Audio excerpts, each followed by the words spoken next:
ठाण्याच्या नळपाडा परिसरात हजारो कुटुंब गेल्या कित्येक वर्षांपासून वास्तव्यास आहेत.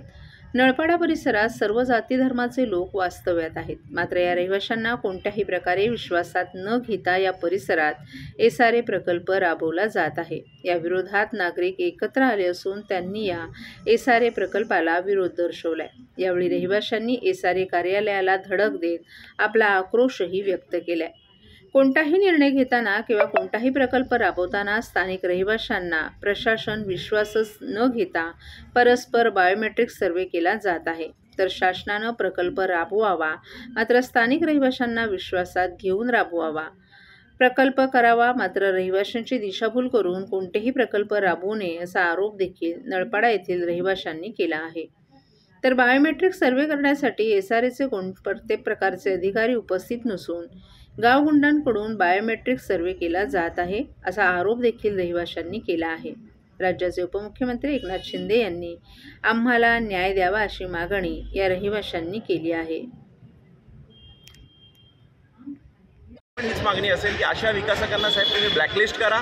हे लोकांकडे दादागिरी करून त्यांच्या घरोघरी लोक पाठवतायत, जबरदस्तीचा बायोमेट्रिक करतायत, लोकांचा बोलतात ना दिशाभूल, काही लोकांची दिशाभूल केली गेलेली आहे. असा प्रकारचं प्रोजेक्ट कुठे होत नाही. गोरगरिबांची घरं आहे, लोकांनी मेहनत करून एक एक पायी जोडून घरं घेतलेली आहे. अशा प्रकारे जर ह्यांची घरं बळकवण्याचं जर काम करत असेल कोण, तर आम्ही याच्या पुढे आज इथे आम्ही संयमाने न्याय मागायला आलो एसआरएच्या अधिकाऱ्यांकडे.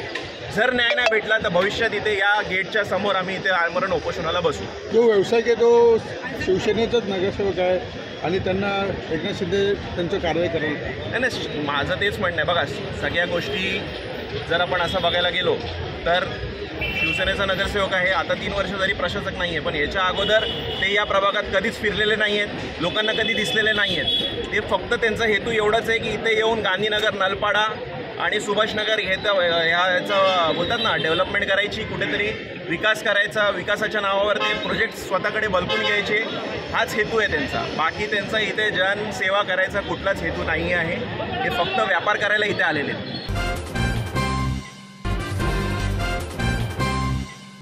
उपमुख्यमंत्री एकनाथ शिंदे यांच्या शिवसेनेचे ठाणे लोकसभा मतदारसंघाचे खासदार नरेश मस्के यांच्या निवडणुकीला आव्हान देणारे ठाकरे गटाचे नेते आणि माजी खासदार राजन विचारे यांनी केलेली निवडणूक याचिका उच्च न्यायालयानं मंगळवारी फेटाळली आहे.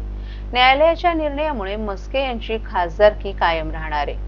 न्यायमूर्ती रियाज छागला यांच्या एकलपीठानं मंगळवारी या याचिकेवर निर्णय देताना विचारे यांनी मस्के यांच्यावर केलेले आरोप मान्य करण्यास नकार दिला आणि विचारे यांची याचिका फेटाळली आहे. लोकसभा निवडणुकीत ठाणे लोकसभा मतदारसंघातील शिंदे गटाचे मस्के यांना 7,34,231 मतं मिळाली होती, तर विचारे यांना 5,17,220 मतं मिळाली होती.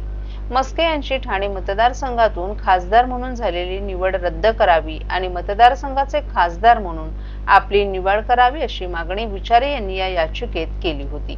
मस्के यांच्या उमेदवारी अर्जात त्यांना कधीही दोषी ठरवलं नाही असा दावा केला होता. प्रत्यक्षात दंगलीच्या प्रकरणात त्यांना दोषी ठरवण्यात आलं होतं. तसंच ठाणे सत्र न्यायालयानं त्यांचं अपीलही फेटाळले होते असे आरोप विचारे यांनी याचिकेत केला होता. मस्के यांनी त्यांच्यावरील गुन्हेगारी खटल्याची माहिती लपवली असा दावाही विचारे यांनी केला होता.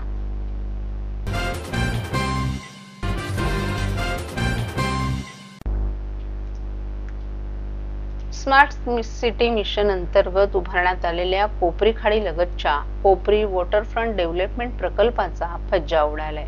अवघ्या 2.5 वर्षात कोट्यावधींचा प्रकल्प मोडकळीस आला असून निकृष्ट दर्जा आणि भ्रष्टाचार स्पष्टपणे समोर आलाय. काँग्रेसचे मुख्य प्रवक्ते राहुल पिंगळे यांनी या संदर्भात मुख्यमंत्री देवेंद्र फडणवीस यांना थेट चौकशी आणि कठोर कारवाईची मागणी करणारं निवेदन दिले. या प्रकल्पात शौचालय, अँफीथिएटर, उद्यान, वाहनतळ, जेट्टी रस्ता नूतनीकरण, ऐतिहासिक तोफांसाठी चौथारा, दशक्रियेसाठी घाट अशा सुविधा करण्यात आल्या होत्या. मात्र आज या सर्वच सुविधा दुरावस्थेत दिसत असून नागरिकांच्या पैशांची उधळपट्टी झाल्याचं चित्र आहे. अँफीथिएटरला तडे, बाकड्यांची मोडतोड, तोफांचा चौथारा उखडलेला या दृश्यांनी ठाणेकर संतप्त झालेत. पिंगळे यांनी निकृष्ट कामं, भ्रष्टाचार आणि ढिलाई यामुळे प्रकल्पाची दुर्दशा झाल्याचा आरोप केलाय. काम करणाऱ्या ठेकेदारांना काळे यादीत टाकून जबाबदार अधिकाऱ्यांवर निलंबनाची कारवाई व्हायलाच हवी असंही त्यांनी सांगितलंय. यापूर्वीही स्मार्ट सिटीतील कामकाजावर गंभीर आरोप झाले होते. केंद्रीय नागरी विकास मंत्री हरदीप सिंग पुरी यांनी चौकशीचे आदेश दिले होते, मात्र ठोस कारवाई न झाल्यानं भ्रष्टाचाराला खतपाणी मिळाल्याचे आरोप होत आहेत.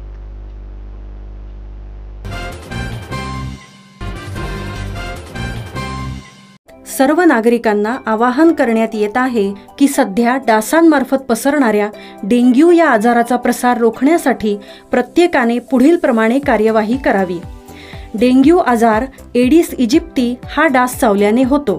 या डासांची पैदास साचलेल्या किंवा साचवलेल्या स्वच्छ पाण्यामध्ये होते. 8 दिवसांपेक्षा जास्त दिवस पाणी उघडे व साचून राहिल्यास त्यात डास अंडी घालतात. अंड्यांच्या अळ्या तयार होऊन पुढे डास तयार होतात. यासाठी आपल्या घरातील पाणी साठे, उदाहरणार्थ बॅरल्स, पिंपे, टाक्या, हौद, रांजणे इत्यादी दर आठवड्याला रिकामे करून घासून पुसून कोरडे करून पुन्हा भरावे. 1 दिवस कोरडा दिवस म्हणून पाळावा. पाणी साठ्यांना घट्ट झाकणे बसवावीत किंवा जुनी साडी, चादर, धोतर यांनी बांधून झाकून ठेवावीत, म्हणजे डास त्यात जाऊन अंडी घालणार नाहीत. घराच्या गच्चीवर, आजूबाजूला, अंगणात कोठेही पाणी साचू देऊ नये. भंगार सामान उघड्यावर टाकू नये. उदाहरणार्थ टायर्स, प्लास्टिक सामान, कुंड्या, टाकाऊ वस्तू इत्यादी. अशा सामानात पावसाचे पाणी साठून त्यात डेंग्यूच्या डासांची पैदास होते. घरातील कूलर्स, फ्रीजच्या पाठीमागील ट्रे हे देखील वेळोवेळी कोरडे करावेत. लक्षात ठेवा, नुसत्या फवारणीने डास घनता कमी होत नाही, तर त्यासाठी डास पैदास ठिकाणे नष्ट करणे ही आपल्या सर्वांची जबाबदारी आहे. कोणताही ताप अंगावर न काढता जवळच्या शासकीय रुग्णालयात मोफत औषधोपचार घ्या. अशा प्रकारे नागरिकांनी सहकार्य केल्यास डेंग्यूचा प्रसार रोखणे सहज शक्य आहे.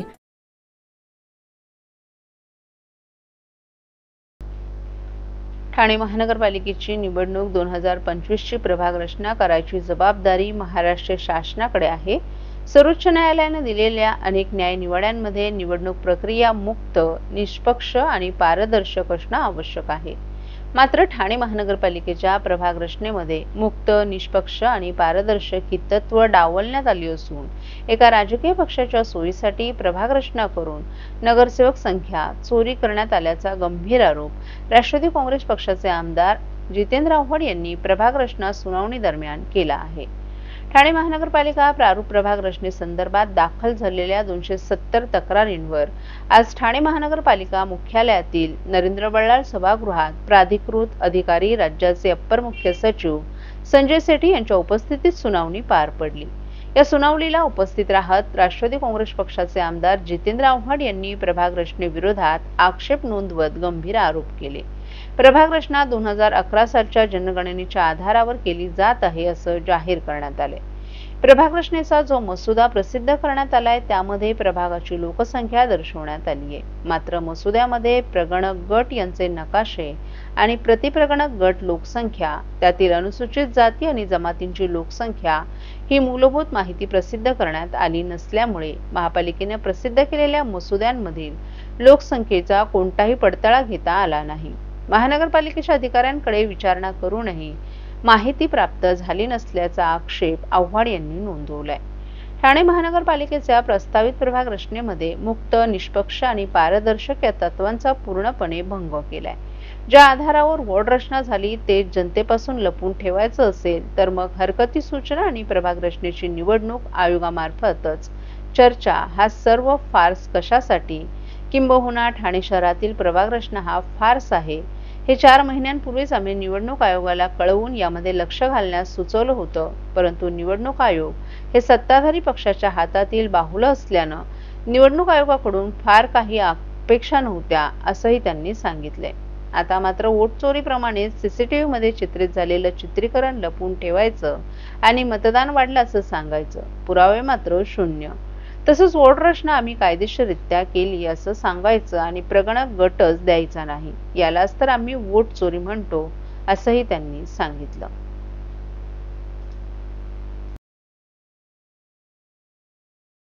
आक्षेप नोंदवलेला आहे, यावर काय आयुक्तांचं उत्तर होतं? आणि आपण आयुक्तांच्या उत्तराचे काय वार आम्ही बघणार नाही. काय आयुक्त किंवा तिथे समोर बसलेले जे अधिकारी ते शासनाचे प्रतिनिधी आहेत. शासनाचा प्रभाग रचनेवर प्रचंड दबाव आहे आणि त्यामुळे प्रभाग रचना ही नागरिकांना न्याय देण्यासाठी नाही तर राजकीय पक्षांच्या सोयीसाठी बनवली. प्रभाग रचना करताना निवडणुका हा जरी डोळ्यासमोर ठेवला तर त्याचा केंद्रबिंदू हा जनता म्हणजे नागरिक मानला गेला पाहिजे.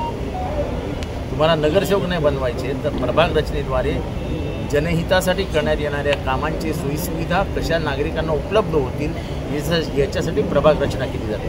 पण ह्या प्रभाग रचनेमध्ये जे मूळ ज्याला प्रगणक गट म्हणतात की ज्याद्वारे लोकसंख्या निश्चित केली जाते ती आम्ही मागायला गेलो असतो. ज्याच्या आधारावरती प्रभाग रचना झाली आहे ते देण्याचाच नकार दिला.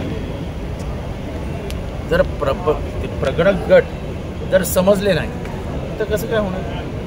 दुसरी गोष्ट, ठाणे शहरामध्ये वॉर्ड बनवताना एक अधिनियमामध्ये सूट देण्यात आलेली की तुम्ही 10% अधिक किंवा 10% जास्त म्हणजे 100 जर तुम्ही पकडलं तर तुम्ही 90चा एक नगरसेवक करू शकता किंवा 110चा एक नगरसेवक करू शकता. पण ह्याच्यामध्ये मी हे पत्र दिलेलं आहे, ह्याच्यामध्ये आपल्या लक्षात येईल की ठाणे शहरामध्ये बनवत असताना सगळीकडे 90% जवळपास नगरसेवक आणून ठेवले ही लोकसंख्या.